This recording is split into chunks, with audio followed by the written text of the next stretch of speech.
let me show you, sir, two horrendous tragedies.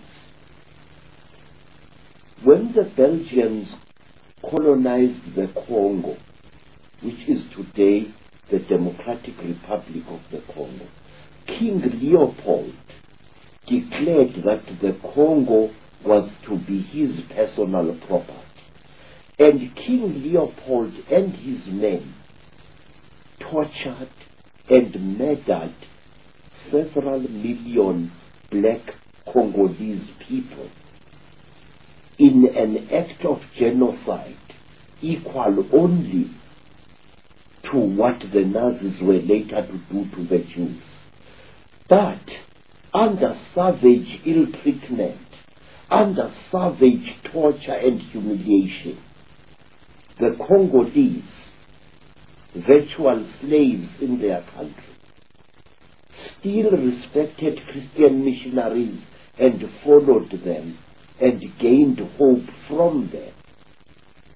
And in 1907, this time in the country today known as Namibia, the Germans embarked on a policy of genocide against the warrior people known as the Hereros. They murdered so many Hereros. They tortured and slaughtered so many men and women of that nation that until as recently as the 1940s, Herero women were still so traumatized by what had happened that they were not producing any young at all. But in spite of the hideous genocide committed by General von Trotha, in spite of the multiple murders, the Herero people clung to the Christian faith. Why? Exactly why?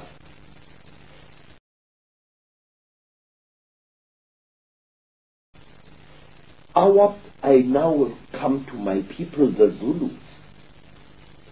When King Dingaan murdered the four-tracker leader Piet Retief,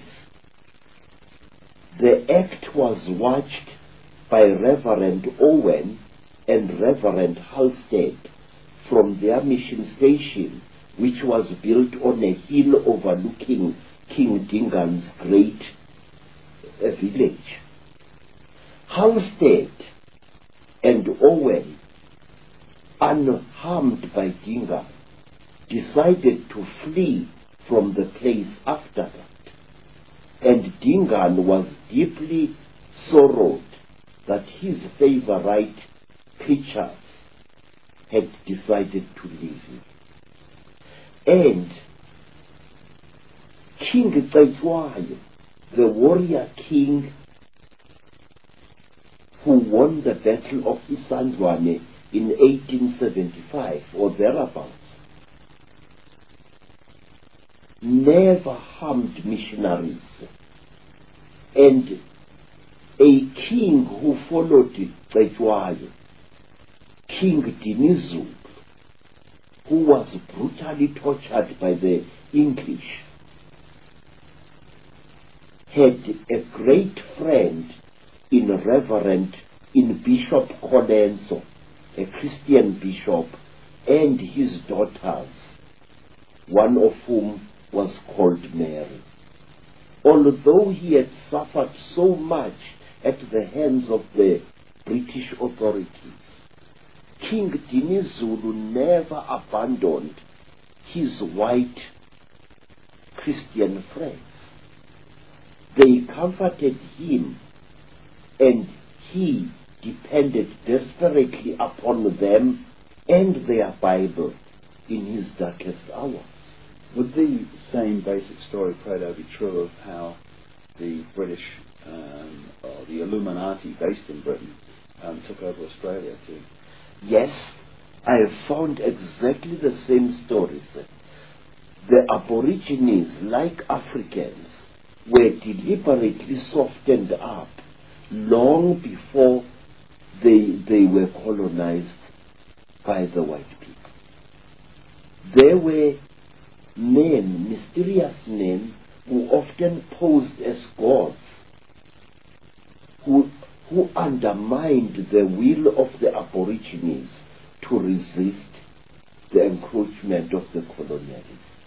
It's also interesting that Captain Cook, who is the guy who's supposed to have, quote, discovered Australia and New Zealand, that area of the world, Yes. was actually sponsored and funded and in fact controlled by the Royal Society, which was a Freemasonic and is a Freemasonic science operation based in London. Yes, sir. Let me show you another interesting thing. There is a man I have been investigating in a vein for over 40 years now. A man who committed acts of hideous genocide upon our people here in South Africa. A man of whom historians are so fond that he is practically a white cow whom you may not dare to point a finger at. If you see me sitting in front of you, a man who was demonized over 30 years ago by the South African news media, it was because I asked questions about this white man, Sir George Grey. Who was Sir George Grey? What was he? Was he a Freemason? Was he an Illuminati? How is it that this Sir George Grey, who is the actual founder of the most oppressive laws that British colonialism ever settled our people with, apartheid was laid down by Sir George Grey. The carrying of identity papers was laid down by Sir George Grey in the 1850s, in the last century. And Sir George Grey dealt our kings a mortal blow.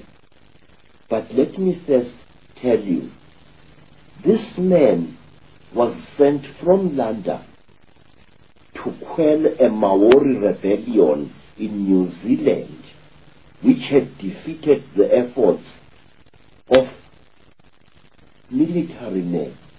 The Maori were unstoppable. Their rebellion was blazing like a bushfire through New Zealand. But when George Grey was sent to New Zealand, he managed to quell this rebellion with very, very little loss of life.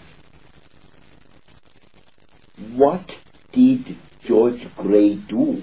I have never been able to find a book which tells me exactly what did George Grey do in New Zealand in order to pacify the Maoris who had beaten the efforts of the British soldiers.